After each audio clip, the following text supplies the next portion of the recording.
Good afternoon, class. Today is December the 8th. You just took the quiz, and this is the video for December the 10th.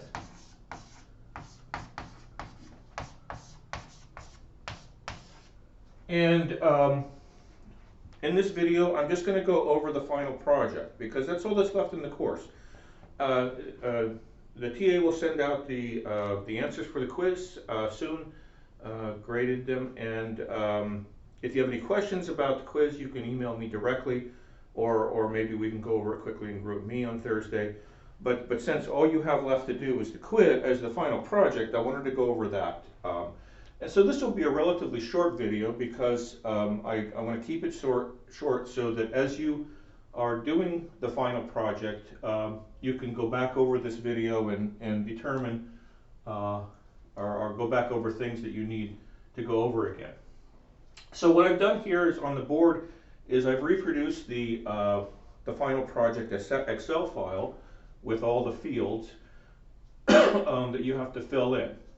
Now, all the fields up here on the board with numbers on them are fields you don't fill in. All the ones that are sort of bolded, you do fill in.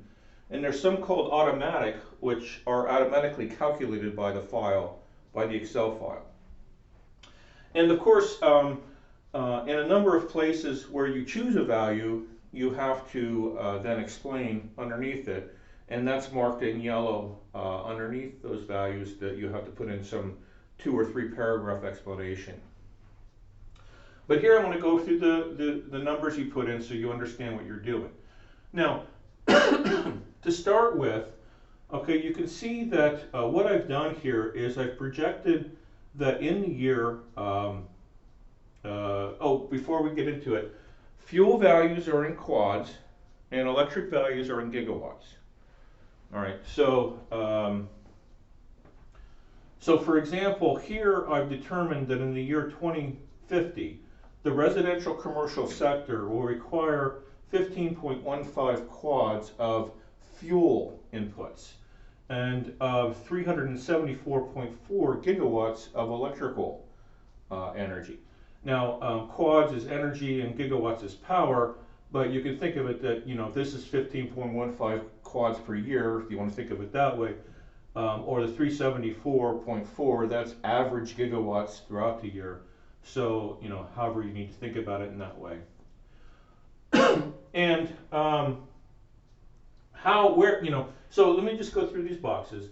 So basically of that 15.15 quads, it has to be given by these 1, 2, 3, 4, 5 boxes. And the way this section is set up, whatever you choose for biomass, coal, petroleum, and solar, which I'll talk about in a second, the Excel file automatically adjusts natural gas so that it meets that value. And so, for example, if you put 0 in all these boxes here, all these 4 boxes, then that box would automatically be 15.15. Now, for natural gas and coal and biomass, you don't explain anything. The explanation would be down here in the total fuel section. So anyway, I mean, you could put, for example, 1 quad here, which, I don't know what that'd be firewood or something like that people burn in their houses. And 1 quad there for coal, and 1 quad there for petroleum. Those 3 are kind of not so interesting in this sector. But anyway, if you did that, if you put 1, 1, 1, and 0, then this would automatically be 12.15 to meet that value there. Now, coal use in your homes and businesses, you have to think about these things, what they mean. Now, solar here, I want to be very careful you understand because students tend to make this mistake. Solar here in the residential commercial sector does not refer to solar cells or photovoltaics. It refers to solar water or air heating, and particularly water, mostly. And some of you, we didn't cover solar water heating, but you may have sometimes seen on the roof of someone's house a totally black panel You know, obviously it's not a solar cell panel, and that's there for water heating. So the point is that, you know, besides, you know, burning firewood or natural gas or coal or fuel like heating oil, you could have the equivalent quads of solar here, where, you know, for example, if you had one quad there, that would displace, you know, the natural gas usage in our homes and businesses. So, you know, this is not, you know, an incredibly important value, but it's a value that you can think about, and you know, you can write a little something about how you can expect, you know, solar, water, or air heating to be to exist in the year 2050. Now, just again, this is not solar cells, it's not photovoltaics, it's not electrical power generation. It's quads. The number here is quads, meaning an equivalent fuel use. Solar cells and photovoltaics is over here in the electric row. All right, so going to the next row, there's the industrial sector. You don't have to do anything there. All of these values are projections that I've made for the year 2050. By the way, these projections are something that normally in a course where we're in person, we could have a little bit more discussion about economics and projected GDP growth and all that stuff. You can read it in the notes.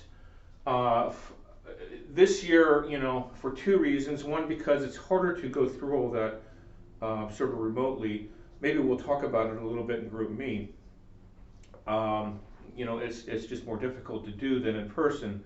But also this year, because of the COVID recession, those projections are kind of haywire a little bit. And so for purpose of the course this year, I just want you to accept that these numbers are numbers that I have come up with, that I project for the year 2050. Now, very importantly, don't change any of those numbers. You only change numbers in the yellow boxes.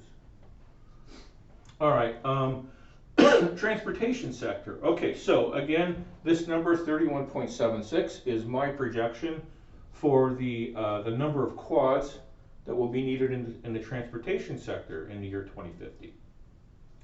And that's going to come from what's on the right here. Now, very important, this box here is the equivalent electrification of the transportation sector in equivalent petroleum quads.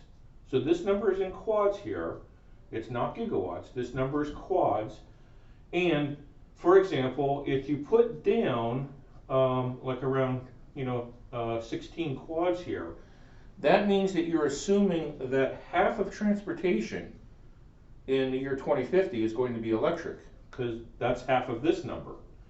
So you have to realize that transportation is not just cars. Cars are about 60% of transportation. So if you put down, you know, 16 here, you would basically kind of be saying that, you know, almost all our cars are going to be electric. So I want you to think about carefully what that number means, that this is the equivalent petroleum quads that are electrified. So it basically subtracts from what our current petroleum transportation sector. Now, that number then is converted into an actual electric quads through the ratio of the efficiencies of the electric motor and the internal combustion engine that we've talked about. Now you can look at the equation for each of these cells up there, and so you can see that that's the ratio of those efficiencies there, times that number. And then this number is converting that quads per year into gigawatts. Okay, and you can put in a number for natural gas, that would be in quads, so that would be compressed natural gas vehicles. A number for biofuel. Okay, right now that number in the year 2020 is about 1 quad, meaning ethanol, and so you can project biofuel to be a different number than that. Now, here, this number is automatically calculated based upon a conversion efficiency of biomass to biofuel of about 40%. Now, just jumping ahead, that number, for example, there goes into the sum over here in the biomass total fuel section. And we'll talk about that in a second. You can put in a number for coal to liquids, okay? And then the same thing, that number is in quads, and then the amount of coal you need to make those liquids is also in quads, and that's automatically calculated.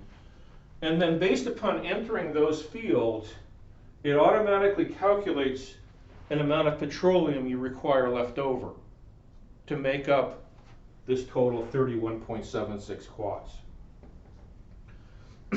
Okay, now the electric sector, okay, and you put in a number here for coal in gigawatts. You know, right now it's like 140, and then it automatically calculates how many quads that is.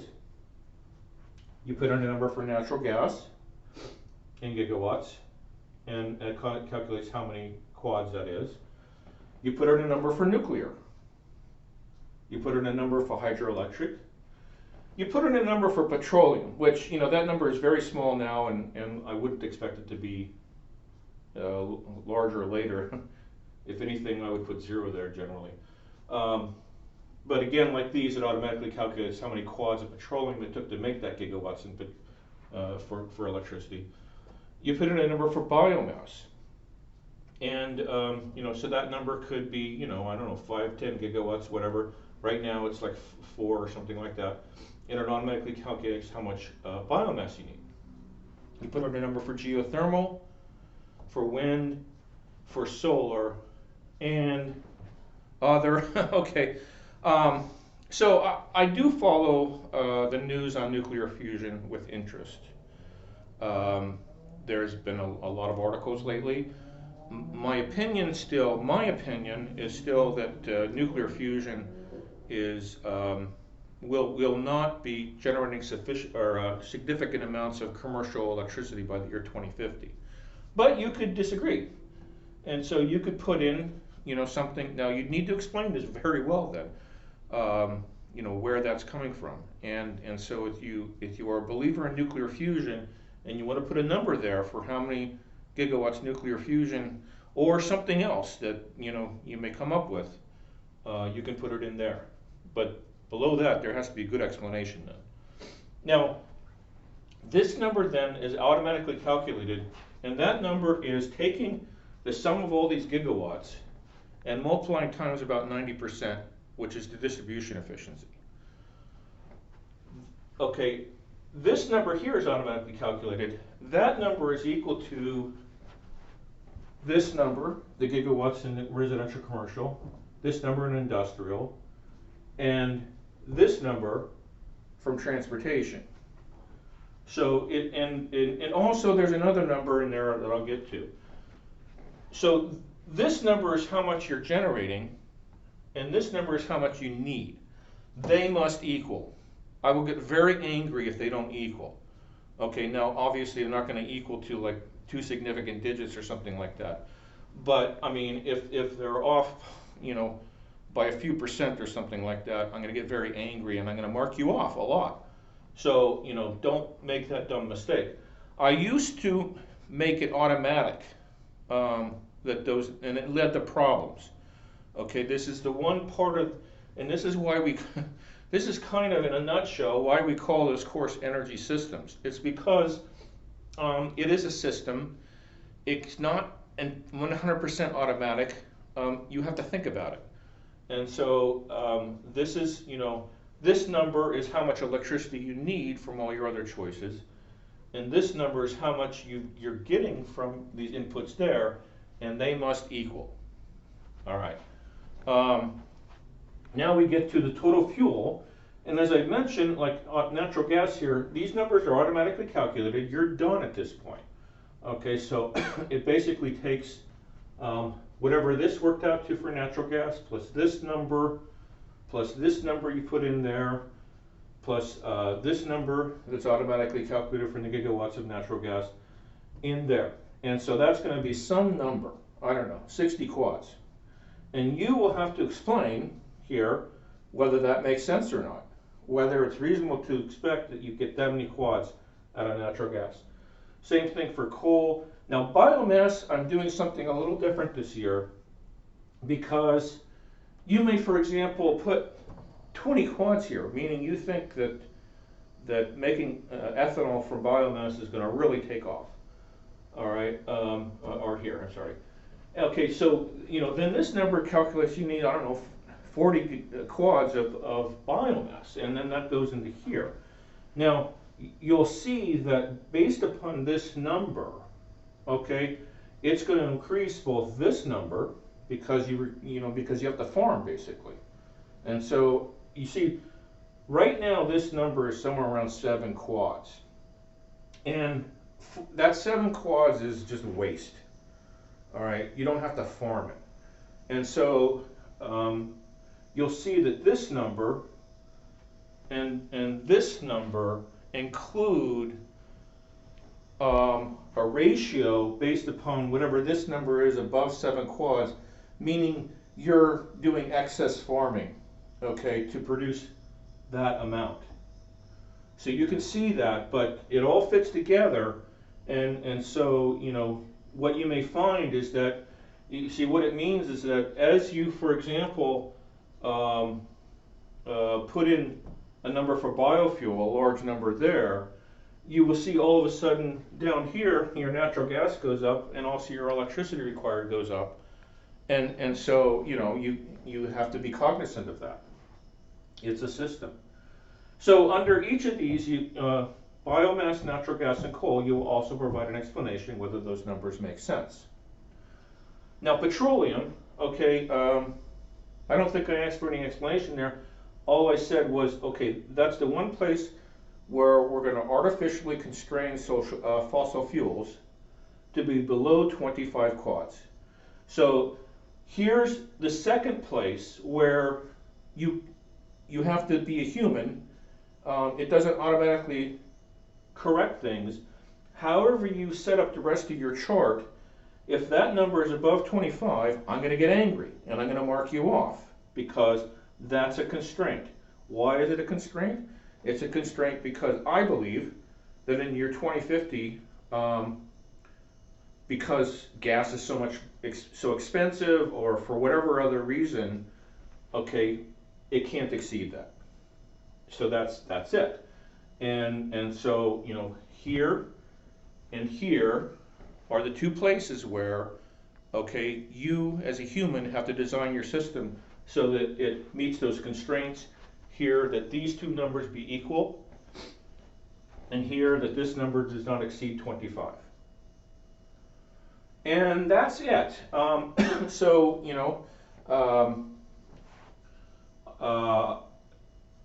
I'll leave this up and maybe take a picture of it. But you have the video now that you can refer to, and so you can look back over this and see what you have to do and listen to me. How I've explained how you do things, and have fun with it, because it is kind of fun going through this and using it and thinking about where we're going to get all our energy from and what the ramifications of that are. Okay, so that's it, and I guess since this is the last time you'll see me in person, it's been an interesting semester. It's been a lot of fun. I've enjoyed it.